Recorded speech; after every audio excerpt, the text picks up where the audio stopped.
Hi everyone, it's Nicole here. Welcome back to another video. This week, I will be showing you what's on my iPad.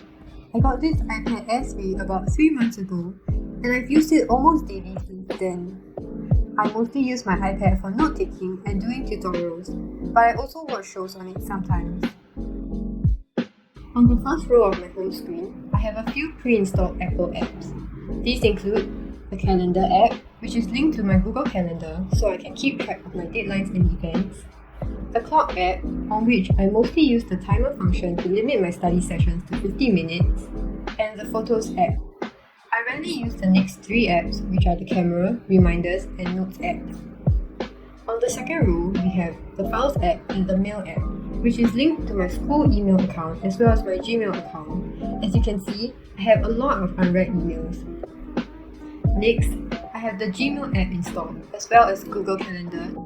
I use Google Calendar to record all my appointments and due dates, which allows me to easily view them on all my devices. This is really convenient for me since I have an Android phone and a Windows laptop. Since Google Calendar can be accessed on both of these devices as well, I can access my calendar anytime, anywhere. The next app I have is Google Chrome. I don't use this as much as I usually use Safari instead. Finally, we have Zen Flip Clock. I downloaded this app after seeing it recommended on some What's on my iPad videos. However, I don't really use it much, though it's really aesthetic. On the third row, I have a bunch of folders. The first folder contains news apps. I used these daily when I first downloaded them to cultivate a habit of reading the news, but sadly, that habit did not stick. I still want to introduce them though, because they're really useful. I use Pocket to save interesting articles. There are a few tags that I've set up, as you can see here.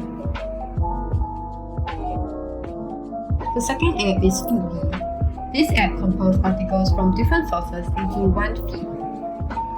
You can also categorize your feeds. Under each category, you can specify what sources you want Feedly to pull articles from. For example, my etc. category compiles articles from BuzzFeed Quizzes, Mothership, the Straits Times Live section, and the Smart Locals blog. Here is what the compiled feed looks like.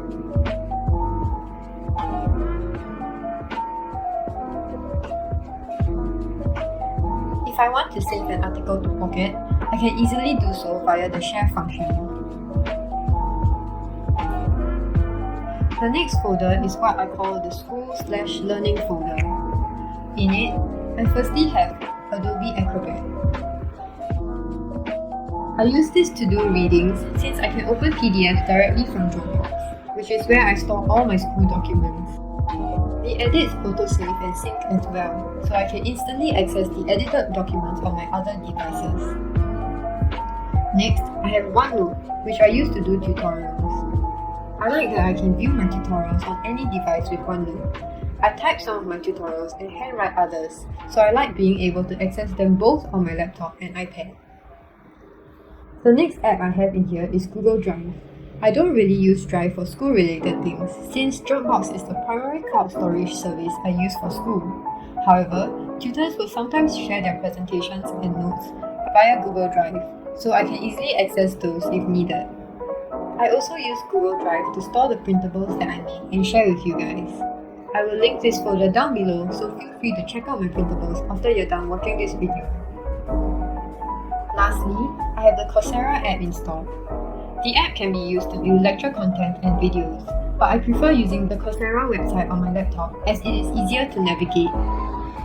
The third folder is the Social folder. This folder contains mostly social media apps. The first app in here is Instagram. You can check out my studygram at Unmotivated, even though I haven't been active there since this semester started. Next, I have YouTube Studio. I create my thumbnails on Procreate, and with YouTube Studio installed, I can change my thumbnails directly from my iPad. I also have the Facebook app installed. I have many accounts linked to my Facebook account, so having the Facebook app installed makes it easier to log into other apps. The next app is Pinterest. I save a lot of fashion inspo here. This is the fashion inspo board that I use when I'm trying to style outfits or buy new clothing items. On the next row, I I have Goodreads and Zoom. I use Zoom occasionally for live lectures and tutorials. As for Goodreads, I use it to keep track of the books I've read. I also write reviews sometimes. Here are some of the reviews that I've written.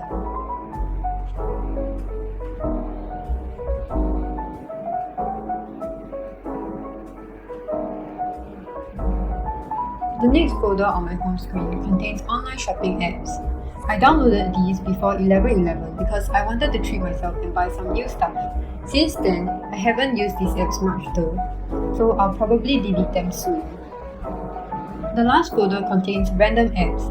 I wanted to keep my home screen neat, so I just dumped all of the apps that don't fit into other categories here. The first app in here is Snapseed. I use Snapseed to edit my Instagram posts and YouTube thumbnails. The app has a lot of functions, so it's become my go-to photo editing app. The next app is Microsoft To Do. I keep lists of books I want to read and movies and shows I want to watch.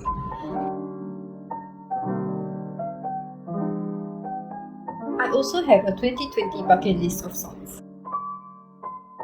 The last list contains K-pop songs I hope to translate someday as Korean practice. I also have the View app. I used to watch lots of K-dramas on View, but the dramas I've been watching recently are not available on View, so it's been a while since I've used this app. Next, I have the iQIYI app in this folder. Hopefully I'm saying that correctly, but I use this app to watch Chinese dramas. There are also Korean dramas on iQIYI, but I think the app I downloaded only has Chinese dramas because I can't find Love Revolution on here. In the second row, I have Kindle, which I downloaded recently so I could sync highlights in books across devices. And then I also have the Costa app, which is an astrology app.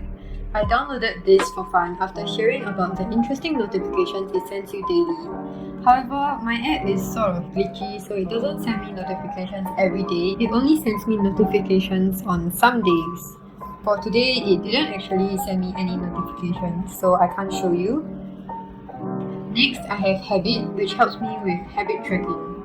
I'm using it to track how much water I drink daily, but I haven't been very consistent with tracking, as you can see.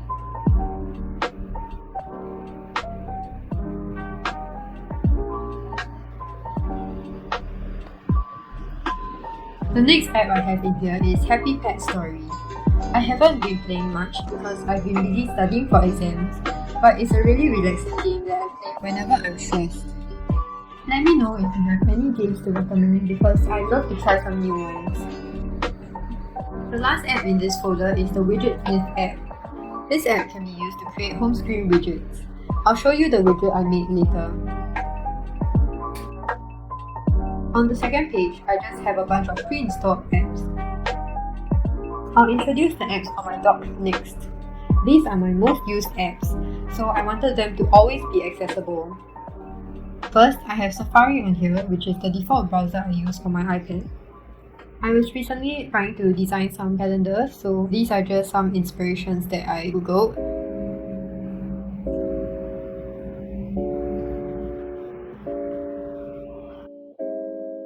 The next app is Dropbox, which, as I mentioned earlier, I have all my school materials stored here. I have a separate folder for each module, and these start ones are the folders for last semester's modules.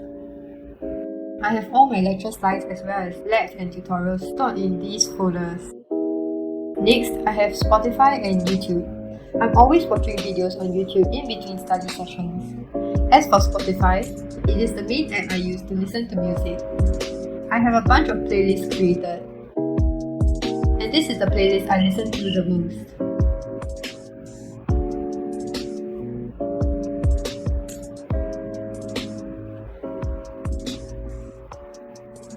A new playlist every year to save the songs I loved that year. Looking back at previous year's playlist really feels like walking down memory lane. Over the years, I started listening to more K-pop and less pop music. According to my Spotify 2020 Wrapped thingy, my top genre this year was K-pop and my top artists were all K-pop groups, which is a big change from last year. The fifth app I have here is Notion. I use this app to organize my life, especially for school-related stuff. However, I also use it to organize my private life, including YouTube-related things. So this is actually the script for the current video that I am recording right now. And these are some of my video plans / ideas that I have. And as you can see, I have already planned out December's videos.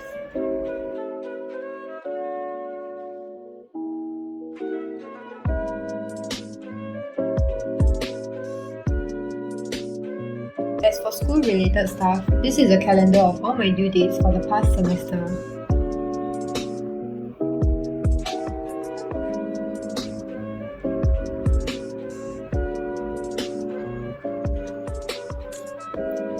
And here's a summary of important information.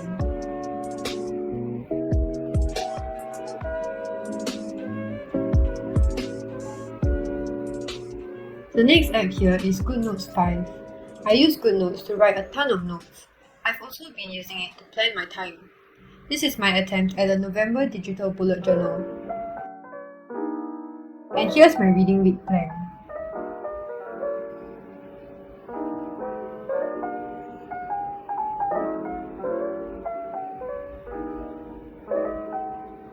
Finally, I have Procreate and the Settings app. I don't think I need to introduce the Settings app. As for Procreate, it is a drawing/design app. As I mentioned earlier, I use it to make my YouTube thumbnails. I also used it to create my current lock screen background, as well as my previous one. I love that Procreate has lots of pre-installed brushes. I used to draw on Photoshop, but the pre-installed brushes weren't that nice to use, and it was hard to find free brushes I liked online. Lastly, I will introduce my widgets. I love the convenience that Today View brings. I can easily view important information on my home screen with it.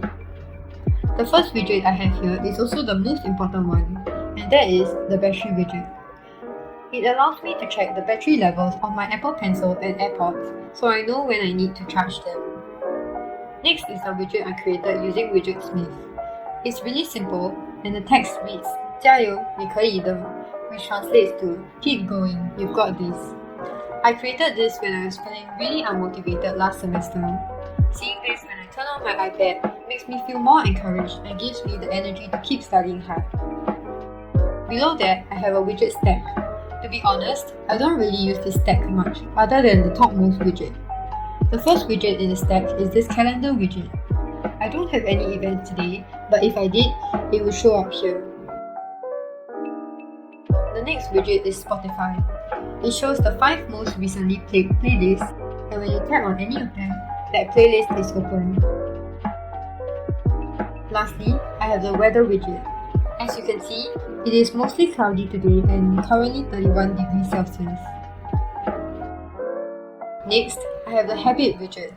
Tapping on this opens the habit app, which isn't very useful. I wish I could directly increase the amount of water I've drunk using the widget. However, that's not possible. I actually have to open up the app and then manually increase the amount of water. Beside this is a widget to start a 50-minute timer, which is the duration I keep my study sessions to.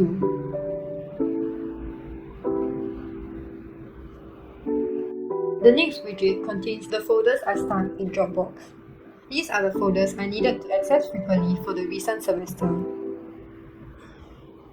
Beneath this is the reminders and screen time widgets that I never use. The last widget here is the Google Calendar widget. I used to prefer this to the calendar widget because it allowed me to view events for the following week compared to just for one day. However, it seems like they updated it and now it only shows the events for one day as well. So I will probably remove that widget soon since I already have the calendar widget. And that's what I have on my iPad. This video turned out way longer than I expected. Hopefully, I didn't bore you too much. The stuff I have on my iPad will probably change again soon, so I might upload an updated what's on my iPad in future. Don't forget to subscribe and give this video a thumbs up if you'd like to see that. Have a nice day everyone. See you next week.